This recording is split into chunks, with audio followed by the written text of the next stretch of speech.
So if we're talking about a future that email will be a little bit harder, you wrote an article stating that Cloudflare is doing some kind of another proxy, obviously, that we may lose clicks in the future. Or mask clicks. Yeah, you and I get to geek out on that. No one else seems to love that article. I was like, this is really fascinating. We better pay attention to this, right?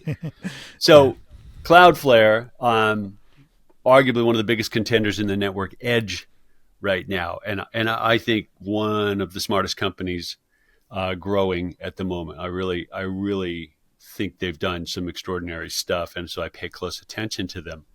Mm-hmm. Cloudflare said in the blog post about that edge proxied browser that one of the issues with email mm-hmm. is that it's actually the biggest attack surface on corporate computing. Like you're most likely to have monkey business inside your corporate network because some dork clicked a link from somebody they didn't know and opened up their browser mm-hmm. on their machine on your network, and all hell broke loose, right? Yeah. So if that's that big an attack surface, and if network security is as big an issue as it is, huge. Phishing.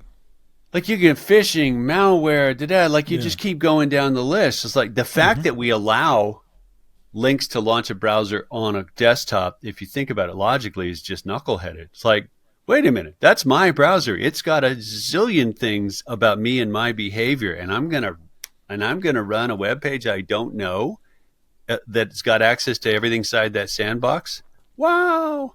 Your average browser session fires up something like 23 external scripts sending data to other parties besides the web page you're browsing, and we do this every day. Are we nuts? Yeah. Right? If I could say, if Matthew clicks a link, spin up a non-existent machine in the cloud so he can look at the page, I think I'd sign up for that. And I think eventually companies are going to go, yeah, that's how it works. Sorry. Like, that's how it works. And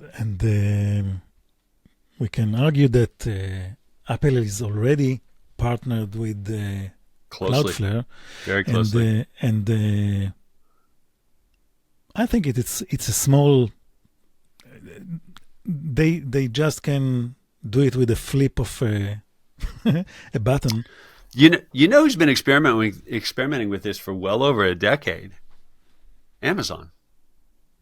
Amazon had a project, man, I'm pulling this out of my left ear, around 2008, 2009, called the Silk browser, S-I-L-K.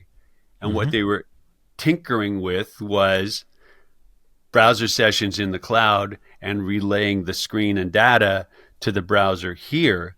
They stopped making noise about it publicly, but that same Silk browser is actually how web browsing works on an Amazon Fire Stick today. So that's a browser session that's actually on a machine somewhere else. I'm just seeing the pixels, on my television here.